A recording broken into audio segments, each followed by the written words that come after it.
This is a Dark Illumination Report Extra with RJ Womack. This is the Monday, July 6th edition of the Dark Illumination Report Podcast Extra.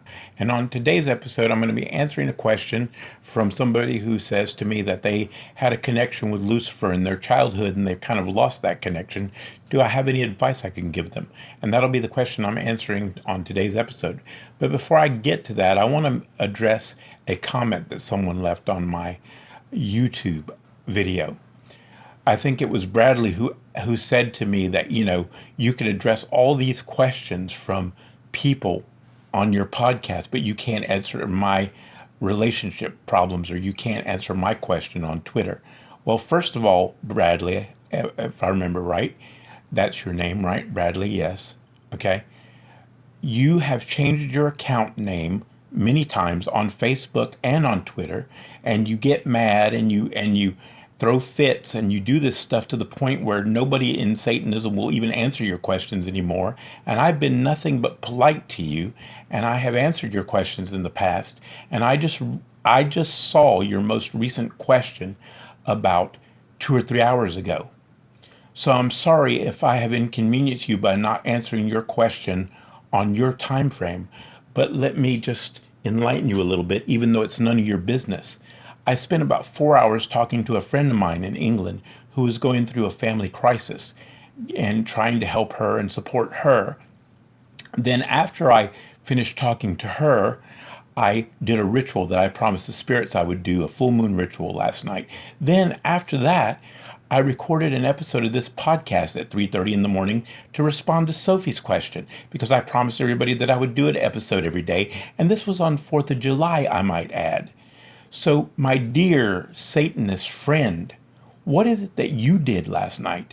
What is it that you did for Satan's kingdom? What is it that you did that was so much more important than what I was doing, that I must answer your question within 12 hours or less? Answer me that, my friend. You see, I'm going to leave your comment up there on my YouTube video, and I'm not going to erase it, and I'm not going to block you, because I want people to see what people like me have to deal with people that are ungrateful and disrespectful and don't appreciate anybody trying to help them. You see, I have a list of people that have asked me questions going back about 2 weeks. And if anybody was going to be cross with me or upset with me, it probably should be my friend Jessica, who listens to this show. My listener Jessica, who has asked me several questions, and I have yet to get to most of them. We also have a tentative schedule for an appointment on Skype, which I haven't been able to respond to her about yet. And she asked me a question over a week ago. If anybody should be annoyed, it should be her. But you see, Jessica is an adult. Jessica understands that people have lives and they're busy and they're trying to do religious work. But you, Bradley, get upset when somebody doesn't respond to you in 12 hours.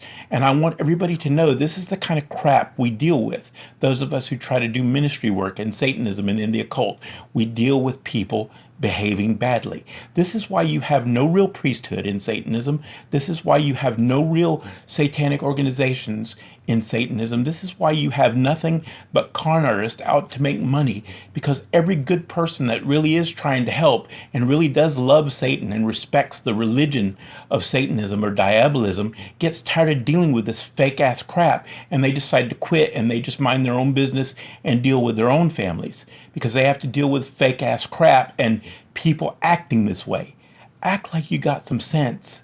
Act like an adult, dude.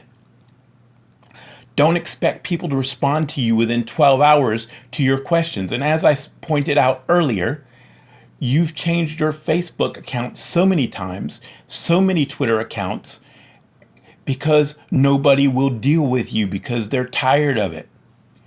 And I've been nothing but nice to you. I've never been rude to you. I've never purposely ignored you. I have never done any of that. And this is how you respond, by making a public comment on my YouTube page?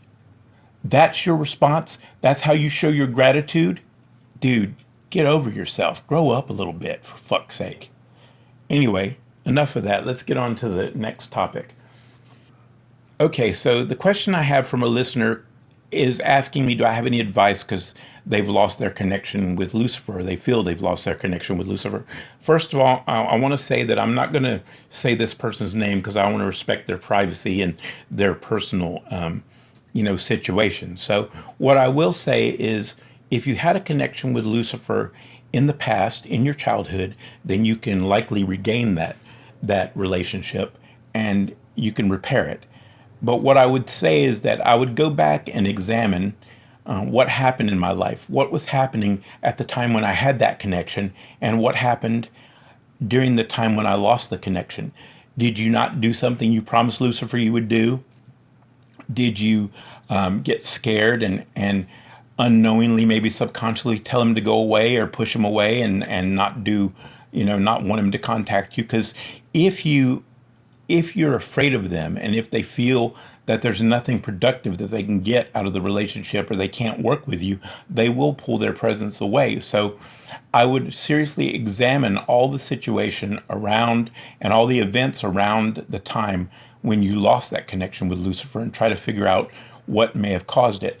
And the last thing I would say is, I can't speak for Lucifer. Lucifer does whatever he wants, whenever he wants.